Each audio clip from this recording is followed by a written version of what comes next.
Alors bonjour à toutes et à tous les fans du mur de l'Atlantique, et aujourd'hui donc on est sur la position du Cabellou qui avait comme nom de code Q72, donc pour Quimper 72. Et aujourd'hui je vais tester un nouveau concept de vidéo qui est beaucoup plus calme et reposant que les urbex.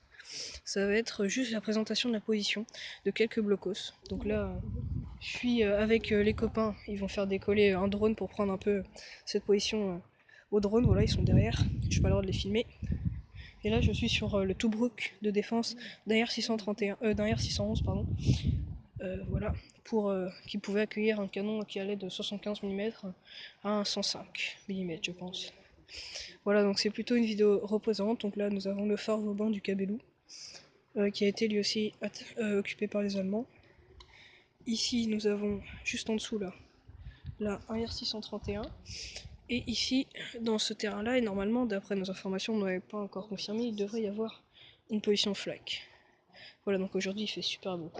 Donc pour les petites informations sur le port, donc c'était un port de moindre importance, Concarneau, qui était défendu par un solide point d'appui. Donc je vous ai déjà donné le nom de code de la position.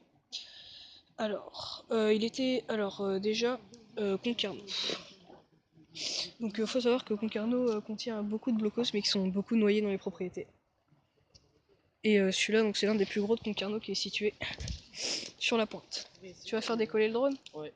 Moi je fais une petite présentation des blocos. Je vais aller de l'autre côté pour montrer Concarneau un peu. Et Big Mail et... Ouais, donc là, comme je vous ai dit, c'est un R611 qui accueillait un canon 75 mm. Donc là, l'embrasure du canon est juste en dessous de nous, si vous voulez, et puis c'était censé protéger le chenal qui mène au port de Concarneau en face. Juste en bas, là, je sais pas si vous voyez, il y a un Tobruk qu'on reconnaît. Là-bas, donc dans les pins, il doit y avoir un 630. Et après, dans les propriétés, il y a beaucoup d'autres blocos, mais plus de l'autre côté.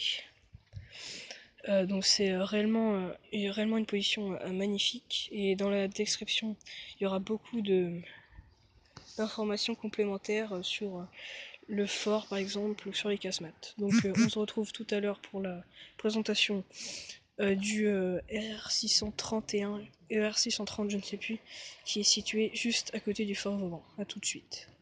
Et donc à toutes et à tous, et ici donc la présentation. Donc j'étais sur celui-là, le R611. Et là donc je suis sur un R630 ou 31 je ne sais plus, qui est juste à côté du fort. Là je suis sur le toit de la structure et nous pouvons y descendre. Donc malheureusement ce casemate bunker a été bouché, il est impossible d'accès maintenant. Donc ce casemate avait un masque blindé et qui a deux embrasures. Donc pour MJ34, comme ceci, voilà. Donc je vais vous faire un point après plus loin. Voilà. Donc dommage que j'ai pas mes lumières parce qu'à l'intérieur il y a des belles inscriptions que j'aurais pu vous montrer, mais pour une autre vidéo peut-être. Je vais vous faire un point ensemble. Le voilà donc. C'est quand même une belle bête, mais malheureusement qui n'est plus accessible.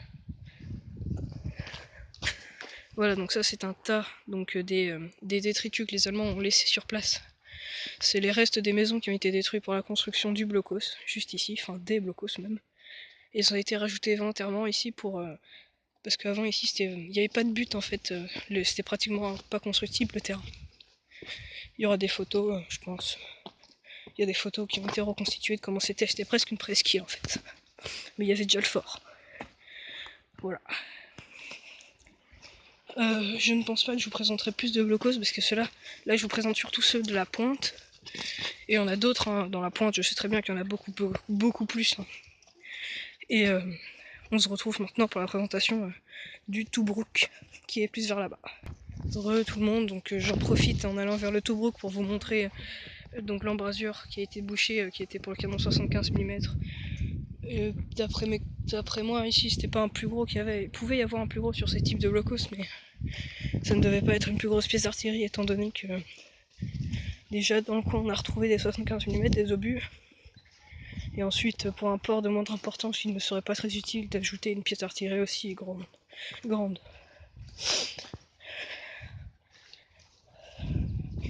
Attendez, il y a des gens donc je vais éviter de les filmer.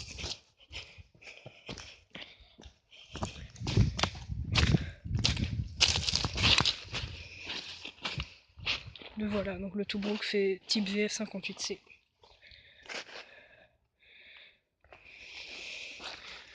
Et le Blocus là, Aigle fort. Donc écoutez, je pense que la vidéo va pas faire plus longtemps, elle est déjà à 5 minutes. Je pense que nous présenterons d'autres blocos qui sont situés plus loin de la position réellement de la pointe. Je sais par exemple qu'il y en a un plus loin là-bas, et ça c'est réellement la pointe. Donc je vais juste remonter sur le R611 qui est juste là, par le chemin, pour vous présenter une vue d'ensemble et finir la vidéo présentation donc en beauté.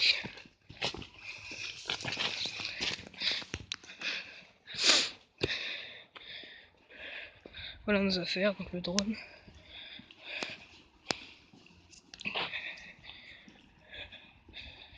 Voilà, donc je retourne sur le Tobruk. Donc il y a mon matériel de fouille, tout ça, le texte. Voilà. Donc j'espère que ce nouveau concept de vidéo qui est beaucoup plus calme et reposant que les vidéos d'urbex ou de détection vous plaira.